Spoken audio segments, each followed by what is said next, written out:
Quelques petits rappels sur les notions vues avant les vacances. Notions sur acide ou basique, notions sur les ions.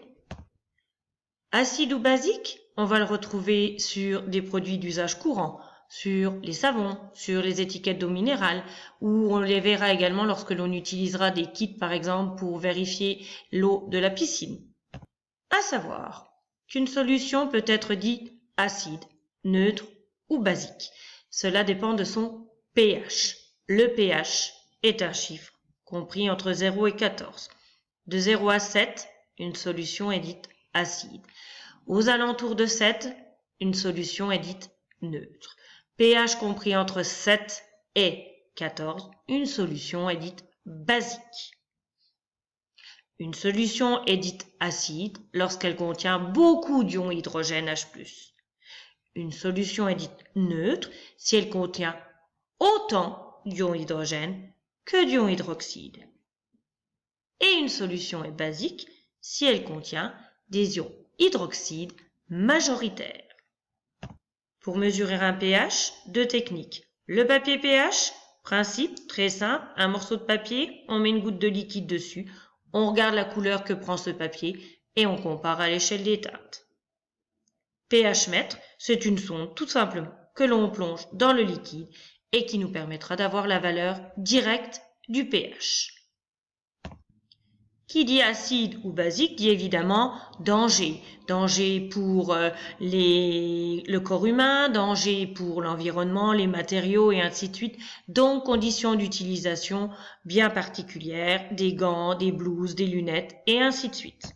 Ainsi, pour rendre une solution moins dangereuse, il faudra la diluer, c'est-à-dire mélanger l'acide avec de l'eau.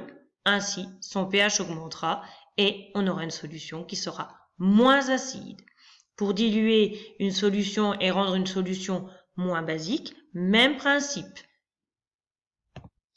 Qui dit solution dit ion, cation ou anion. Alors on se souvient, un cation, c'est un atome qui a perdu un ou plusieurs électrons, ce qui fait qu'on a une formule à l'arrivée avec une charge positive.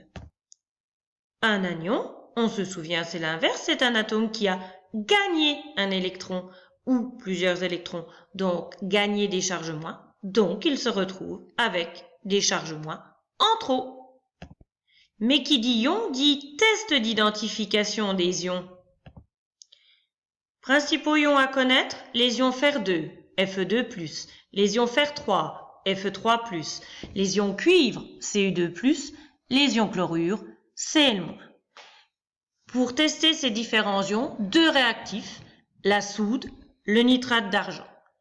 On utilisera la soude pour tester les ions Fe2, Fe3 et cuivre, et on utilisera le nitrate d'argent pour tester les ions chlorure.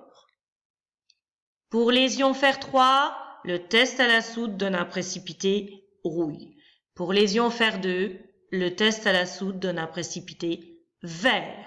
Pour les ions Cu2+, cuivre, le précipité obtenu avec la soude est bleu. Quant aux ions chlorure, le test au nitrate d'argent permet d'obtenir un précipité blanc qui noircit à la lumière.